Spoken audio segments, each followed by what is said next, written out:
Welcome to Success Requires Growth, a podcast dedicated to helping you be the best you can be so that you can pour into the lives of others. Once again, we have the pleasure of having Ms. Consuela Shaw, licensed mental health counselor with Assuage Counseling and Consulting. She's going to take the brief moment today and talk to us about what to do as a manager when your boss gets on your nerves. This will fall under the category of relationship management, because a lot of times the middle manager, the person in between the executive level and the frontline employees, bears the brunt of those emails that come down that you now have to pass on to your teams and know that there may be some dissension there. Or if you have a boss who's constantly over your shoulder or always asking for more than your job description requires, how do you deal with that? So we brought in an expert who's going to solve all that problem before we get off in the next 5 minutes. But really, the idea is that we want to share some thoughts with you on how you are able to resolve situations, manage situations, or seek alternatives. So with that, I will turn it over to Ms. Shaw and ask her, for those who haven't had the pleasure of hearing her before, to tell a little bit about who she is and what is Assuage. Thank you so much for having me. It is exciting to be here, and I just love this topic. And when this was proposed, it is one that many people will not even begin to touch. But before we go into that, I'm Consuela Shaw, licensed mental health counselor for the state of Florida with Assuage Counseling and Consulting. And when we talk about going into leadership or being in management, owning a business, running a business, many a times we are told that we're the expert on it. And when we think about that, we think about the weight of you're the owner, you're the manager. We use the words "you supposed to." That. And what I want people to understand is when we say "you supposed to" or "you should," I want managers, leaders, owners, boss across the page or the board to understand. Remember, when we use the word "should," it is based on what another person believes about something. That's right.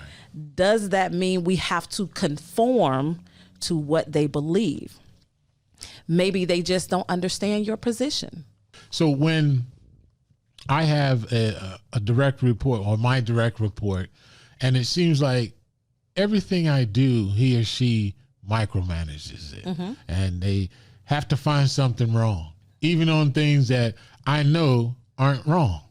But it just seems like to me that they just picking on me because they don't like me, probably because I'm cuter than they are. But the thing that I want to ask you is how do we deal with that? And do we have a role in that as well? Wow. So much to that. The first thing I would say is let's do some self-evaluating.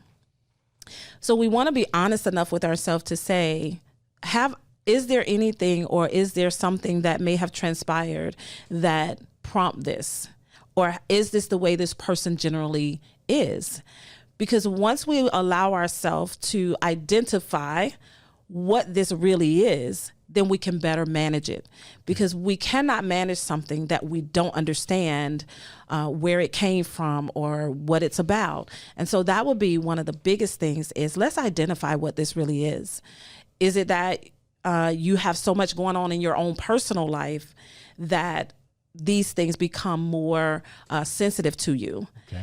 And if that's the case, let's self-evaluate. The other side to that is once you learn how someone operates, it's important to say, am I okay? And can I function in this space with the way this person operates? Or is it something that maybe can I have a conversation about? And if it's the way that they are, their personality, how do I allow myself to maneuver in this space? Or should you? Or again, right. Or is this something I may need to say, you know what? Okay, I know for this space and time, I may have to work through this. Let me make sure I'm managing myself until I find something different. And I know that for some people, they may say, I can't be moving jobs. So again, it comes back to, let's identify where this comes from and what it is. Does it belong to you or the other person? Excellent. And then once we identify that, it's now what? Okay. So now you're going to have to unpack that one just a little bit when you say, does it belong to you or does it belong to them? What do you mean by that? So many a times when we begin to be sensitive to a certain something or a certain behavior, it's important to self-evaluate. What am I going through personally?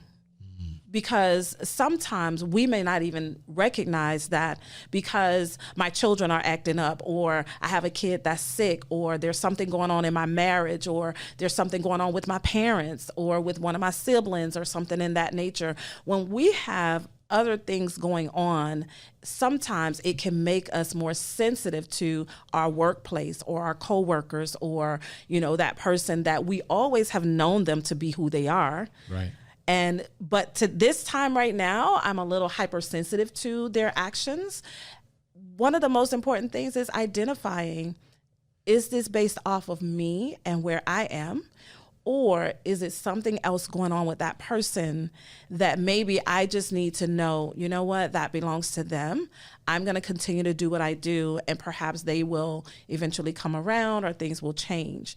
And so that's very important when we're talking about making decisions, being in that space to self-evaluate.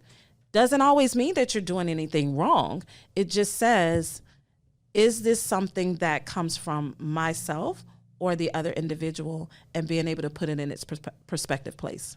So if the company has an open door policy, air quotations here. Yes. And you do want to go in and talk to your boss about them riding you. Mm-hmm. What is the mindset when you go in there? Are you going in and giving them the PCO mind and tell them how you feel? Or is it a warning, or you're going to make demands? I mean, how is it? How do you approach that? What is the mindset that you suggest they have going in? Wow, that's a great question. One of the biggest things, and again, it goes back to that self-awareness, that self-management, because the more you become self-aware, the more you learn to manage yourself, the better you'll handle those contentious moments. Okay. And that requires, I really have to allow myself to really think through this process. Number one, is this something that is worth me really giving the energy to and the thought process too? Because one of the things to understand is, if I know you for who you are, do I continue to give energy to something that doesn't serve me? Wow. Right? That's huge. Is it going to benefit you to go into this person's office to say something? And also timing.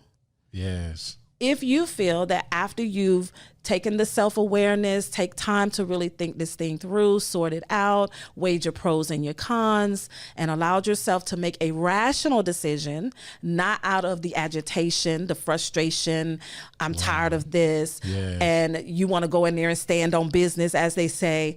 No, we can't go in with that thought process, because we're already going in with a mind to be defensive. Yes. But if we can go in with a mind that says, I just need to get some clarity, that changes how I approach it. Yes. Because your approach is going to determine the trajectory of the conversation.